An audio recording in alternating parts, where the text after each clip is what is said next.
Letter ಬರೆದಿದ್ದಾರೆ ಮೋಹನ್ ಭಾಗವತ್ ಅವರಿಗೆ. ನೋಡ್ರಿ, ಇಷ್ಟೆಲ್ಲ ಹೇಳೋರು ಅದನ್ನ ಯಾಕೆ ಪ್ರಿಯಾಂಕಾ ಖರ್ಗೆ ಅವರಿಗೆ ಹೇಳಲಿಕ್ಕೆ ವಿಷಯನೇ ಉಳಿದಿಲ್ಲ. ಹೀಗಾಗಿ RSS ಬಗ್ಗೆ ಮಾತಾಡ್ತಾ ಇದ್ದಾರೆ. ಯಾಕಂದರೆ ಗ್ಯಾರಂಟಿ ಫೇಲ್ಯೂರ್ ಆಗಿದೆ. ಅನೇಕ ಸಂದರ್ಭದಲ್ಲಿ ಹಿಂದಿನ ಮುಖ್ಯಮಂತ್ರಿಗಳು ಸೈಟ್ ವಾಪಸ್ ಕೊಟ್ಟಿದ್ದಾರೆ. ಯಾಕೆ ಸೈಟ್ ವಾಪಸ್ ಕೊಟ್ಟರು? ಸೈಟ್ ವಾಪಸ್ ಯಾಕೆ ಕೊಟ್ಟರು? ಭ್ರಷ್ಟಾಚಾರ ಮಾಡಲಿಲ್ಲ ಅಂದರೆ. ಅವರ ಅನೇಕ ಹುಳುಕುಗಳನ್ನು ಮುಚ್ಚಿಸುವ ಸಲುವಾಗಿ ಖರ್ಗೆ ಅವರು RSSದ ಮೇಲಿಂದ ಮೇಲೆ ಟೀಕಾ ಮಾಡ್ತಾರೆ. ಇದೇ ಮೊದಲೇ ಸತ್ಯ ಅಲ್ಲ.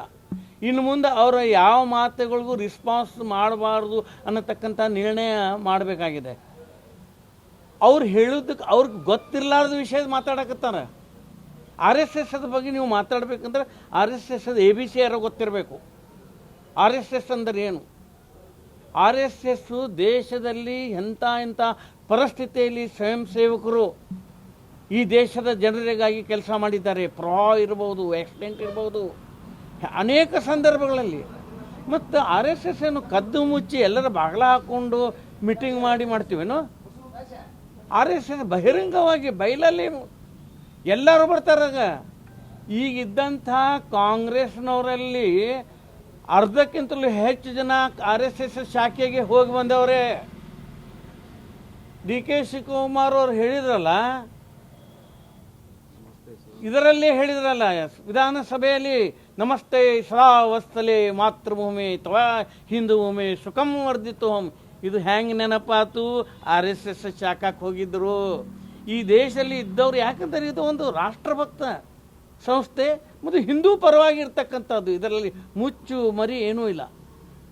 ಹೀಗಾಗಿ RSS ಬಗ್ಗೆ ಎಲ್ಲರಿಗೂ ಗೌರವ ಇದೆ. ನಾನು ಇಷ್ಟೆಲ್ಲ ಇದ್ದಾಗಲೂ ಕೂಡ ನೋಂದಣಿ ಮಾಡ್ಕೊಳಕ್ಕೆ ಯಾಕೆ ಇವ್ರು ಹಿಂದೇಟು ಹಾಕ್ತಾರೆ ಅಂತಂದು ಅದು ನಿಮಗೆ ಯಾಕೆ ಬೇಕದು? 100 ವರ್ಷದಿಂದ ಯಾರು ಇದನ್ನು ಎತ್ತಲಾರದಂಥ ಪ್ರಶ್ನೆ. ಅಂದರೆ ಮೇನ್ ಸಮಸ್ಯೆ ಇದೆ ನಿಮ್ಮದು. ಹಾಗಾದ್ರೆ ನೋಂದಣಿ ಮಾಡಿಬಿಟ್ರೆ RSS ಬಗ್ಗೆ ನೀವು ಮಾಡ್ತಕ್ಕಂಥ ಎಲ್ಲ ಆರೋಪಗಳು ಮುಕ್ತ.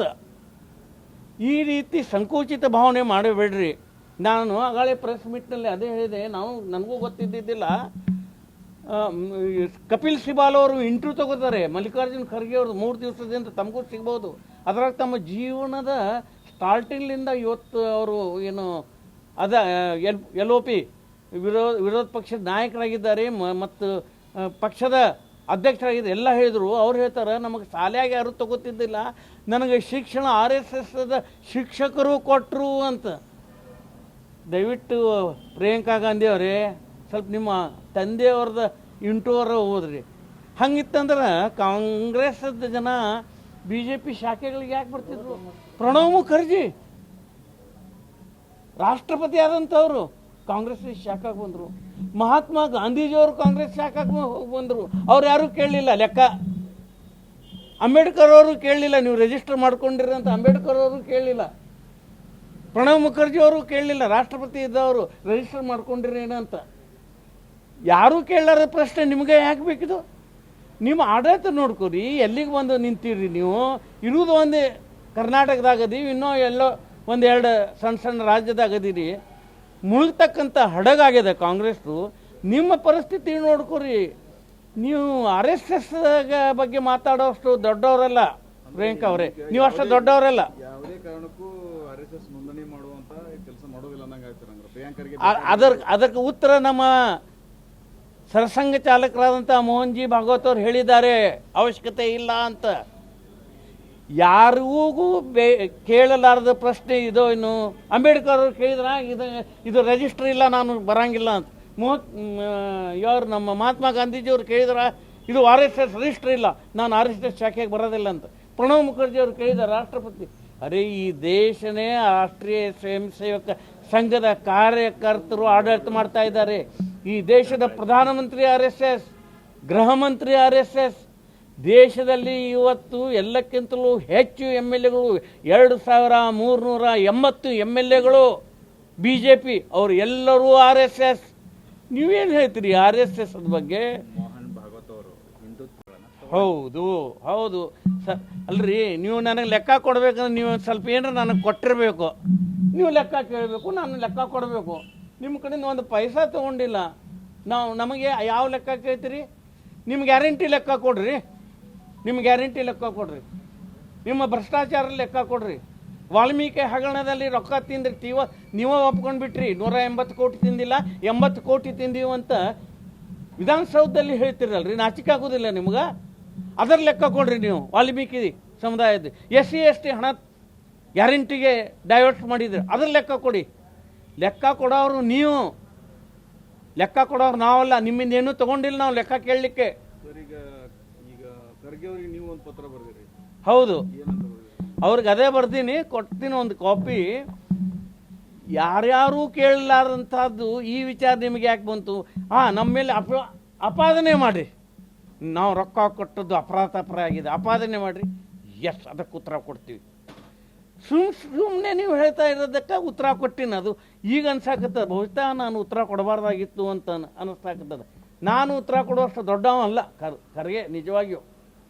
ಏನು ನೋಡ್ರಿ, ಪ್ರತಿಯೊಂದು ವಿಷಯದ ಬಗ್ಗೆ ಮಾತಾಡಬೇಕಾದ್ರೆ ಅದಕ್ಕೆ ಅರ್ಹತೆ ಇದ್ದವರು ಮಾತಾಡಬೇಕು, ಅದಕ್ಕೆ ಮಹತ್ವ ಬರ್ತದೆ.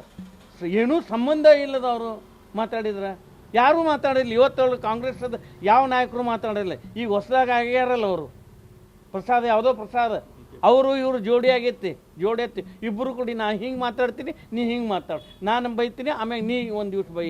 ಇದೇ ಉದ್ಯೋಗ ನಿಮ್ಮದು. ಕಾಂಗ್ರೆಸ್ಸದ ಕೆಲಸ ಮಾಡಿರಿ, ಕಾಂಗ್ರೆಸ್ ಕಟ್ಟುವಂಥದ್ದು ಕೆಲಸ ಮಾಡಿರಿ. ಅಲ್ಲ, ಅದರ ಬಗ್ಗೆ ಪೂರ್ಣ ಮಾಹಿತಿ ಇಲ್ಲ. ಬಹುಶಃ ಯಾವುದೇ ಧರ್ಮಗಳು ರಿಜಿಸ್ಟರ್ ಮಾಡಿರ್ತಾರಂತ ನನಗೆ ಗೊತ್ತಿಲ್ಲ. ಆಗ್ತಾವಂತ ಯಾವುದೇ ಧರ್ಮಗಳು ಇವತ್ತಿನವರಿಗೆ ಆಗಿಲ್ಲ.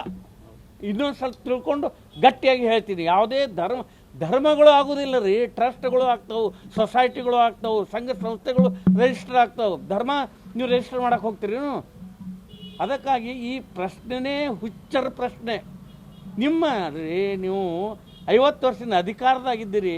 ನೀವು ನಿಮ್ಮ ವಿಧಾನಸಭಾ ಮತಕ್ಷೇತ್ರ ನೋಡ್ರಿ ಯಾವ ಪರಿಸ್ಥಿತಿಯಲ್ಲಿದೆ. ಹಿಂದಕ್ಕೂ ಪಥಸಂಚಲನ ಮಾಡ್ಲಿಕ್ಕೆ ಕೊಡೋಂಗಿಲ್ಲ ಅಂದರು, ಕೋರ್ಟ್ ಹೇಳ್ತು ಮಾಡಬೇಕು, ಮಾಡಿದ್ದೀವಿ.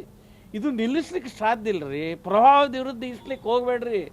RSS ಅದು ಕೂಡ BJP ಕೂಡ ಕುಸ್ತಿ ಹಿಡಿತೀರಾ, ಹಿಡೀರಿ, ಓಕೆ. ನಾರಾಯಣ ಸಾಹೇಬ್ ಬಾಂಡ್ಗೆ ವಿರುದ್ಧ ಹೋರಾಟ ಮಾಡ್ತೀರಿ, ಓಕೆ. RSSದ ವಿರುದ್ಧ ಹೋರಾಟ ಮಾಡುವಷ್ಟು ಆ ಶಕ್ತಿ ಜಗತ್ತಿನ ಯಾವುದೇ ಸಂಸ್ಥೆಗಿಲ್ಲ. ಕೇವಲ ಭಾರತದಲ್ಲಿ ಅಷ್ಟೇ ಇಲ್ಲ RSS, ಜಗತ್ತಿನ ಅನೇಕ ರಾಷ್ಟ್ರಗಳಲ್ಲಿ RSS ಇದೆ. ಅಲ್ಲಿ ಯಾರು ಕೇಳಿಲ್ಲ ರಿಜಿಸ್ಟರ್ ಆಗ್ಯಾರೆ ಅನ್ನೋದು.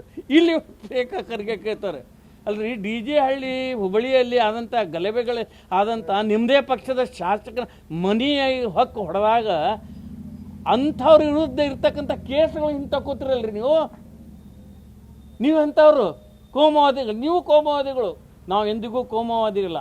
ಹಿಂದೂ ಯಾವತ್ತಿಗೂ ಕೋಮುವಾದಿ ಇರುವುದಿಲ್ಲ. ಹಿಂದೂ ಬಹುಸಂಖ್ಯಾತರು ಈ ದೇಶದಲ್ಲಿ ಇದ್ದದ್ದರಿಂದೇ ಜಾತ್ಯತೀತ ಈ ದೇಶದಲ್ಲಿ ಇದೆ. ಹಿಂದೂ ಬಹುಸಂಖ್ಯಾತರು ಇರೋದ್ರಿಂದಲೇ ಈ ದೇಶದ ಸಂವಿಧಾನ ಸುರಕ್ಷಿತವಾಗಿದೆ. ಹಿಂದೂ ಬಹುಸಂಖ್ಯಾತ ಇರೋದರಿಂದಲೇ ಈ ರಾಷ್ಟ್ರ ಸುರಕ್ಷಿತವಾಗಿದೆ, ಈಗೂ ಇದೆ, ಹಿಂದೂ ಇತ್ತು, ಮುಂದೂ ಭಾರತ ಸುರಕ್ಷಿತವಾಗಿರುತ್ತೆ. ಅದಕ್ಕೆ ಕಾರಣ ಅಂದರೆ ಹಿಂದೂ ಬಹುಸಂಖ್ಯಾತರು ಈ ದೇಶದಲ್ಲಿ ಇದ್ದಾರೆ. ನಮಸ್ಕಾರ.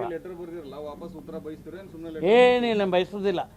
ನನಗೀಗ ಅನ್ಸಾಕತ್ತಿದ್ದೆ, ನಾನು ಸುಮ್ಮನೆ ಪತ್ರ ಬರೆದು ದೊಡ್ಡವ್ರು ಮಾಡಿದೇನೋ ಅಂತ. ಅವ್ರಿಗೆ ನಾ ಉತ್ತರ ಕೊಡುವಷ್ಟು ಆ ಯೋಗ್ಯತೆಯೂ ಇಲ್ಲ ಅವ್ರಿಗೆ.